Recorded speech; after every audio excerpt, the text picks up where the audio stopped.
BLUF Gaming here with a quick tutorial about how to use distraction to your advantage in the game SCUM. Typically you want to have some sort of object to throw to distract the mob, either the puppet or the mech that you're trying to distract.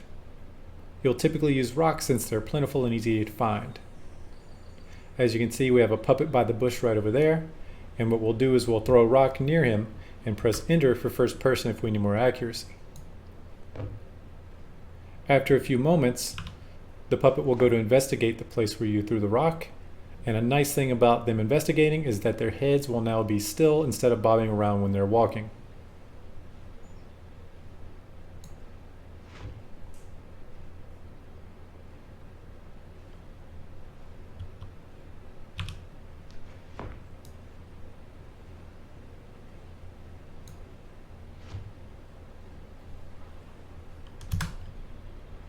As you can see, a single rock and a couple of regular wooden spears is enough to take out two puppets. Now let's take a look at how to use distraction against sentries. Your goal when distracting a sentry is likely different than your goal when you're distracting puppets. With puppets, you're likely trying to kill them, whereas with sentries, you're just trying to get them out of the way for a moment so that you can do something else. Because of that, there are two main ways you want to distract sentries. One is by throwing an object near it so it investigates where the object lands, and another is to actually throw an object and hit it. Then it will come and investigate the source from where it was thrown. Use either one depending on where you want them to go.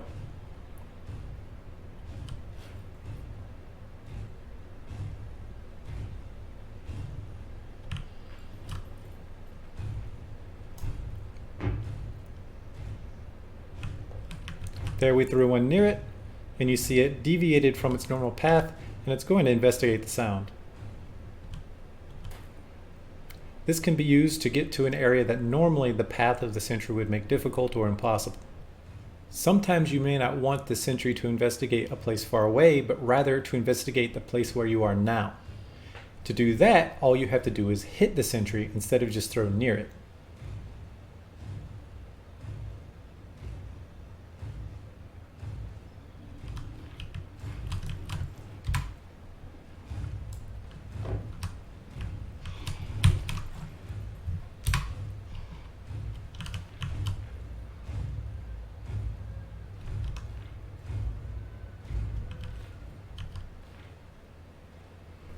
This can be very useful for sneaking around buildings or for distracting a sentry whenever you have a teammate who's trying to sneak in through another direction. Deciding which method to use is going to depend on the situation you're in. If you'd like to see a longer discussion of distraction, including a couple of other methods, just stick around for the details.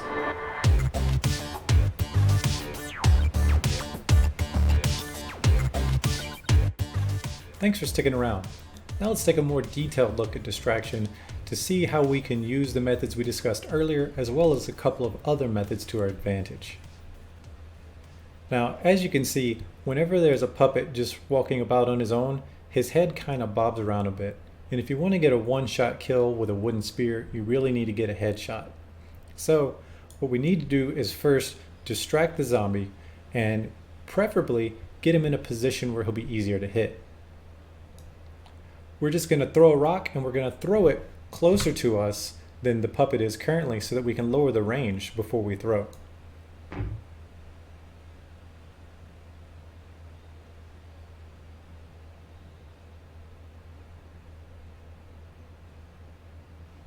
It looks like I didn't throw it quite close enough, so let's get another rock.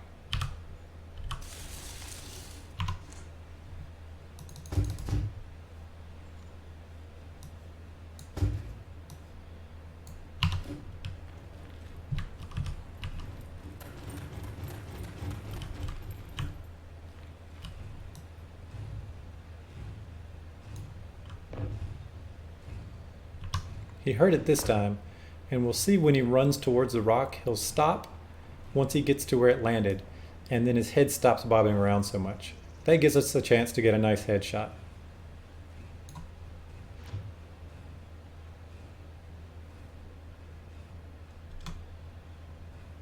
So we talked about that earlier, but what else can we do with puppets?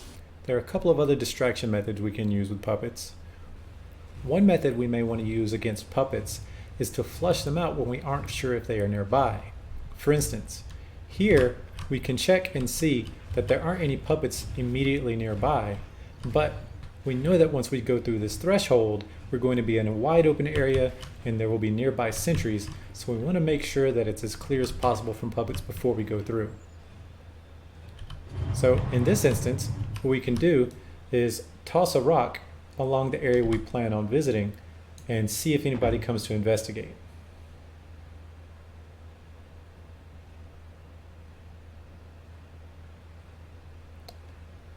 And you see there we have two puppets who have come to check out that rock we threw.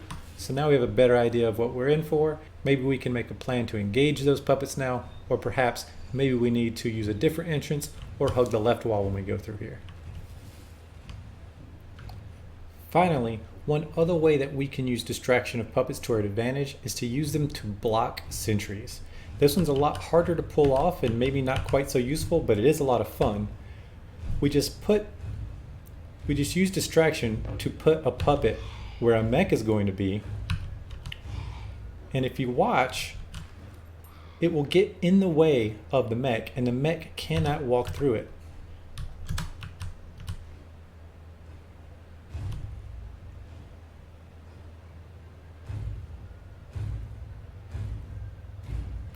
You saw how he was doing kind of a little moonwalk there for a minute. If you do a little better than I did and place the puppets just right, you can get a mech to get stuck in an area as long as those puppets stay right there. Honestly, I can't tell you how useful that could be, but it is another thing you could try.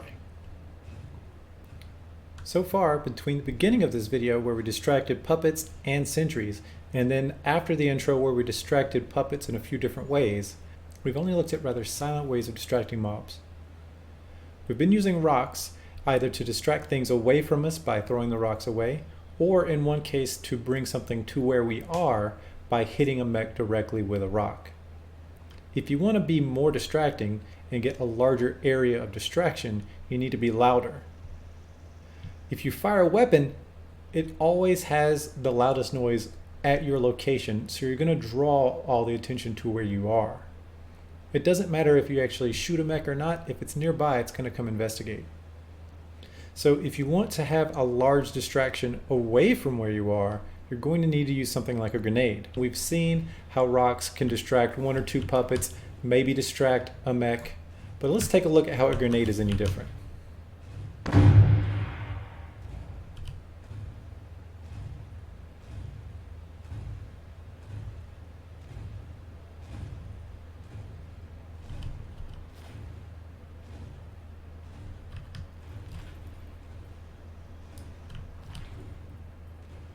We can see over there we've drawn a mech which was rather far away from where we threw the grenade, and also maybe 3 or 4 puppets.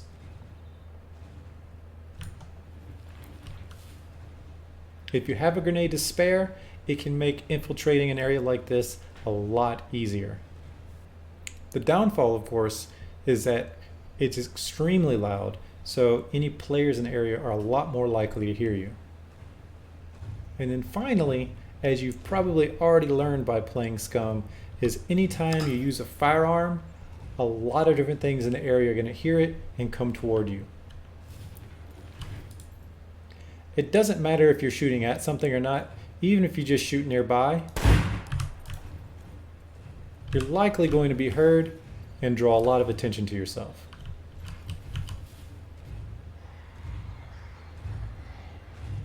That's all I've got for now. I hope this was useful for you, and I also hope that I don't die.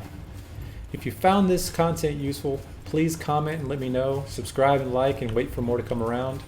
And if you dislike, you can do that too, but if you dislike, well, I'm going to bring something like that big horde of zombies that was just chasing me straight to your base every time I see you online. That's your bottom line up front. Hope this was helpful, and I'll see you next time.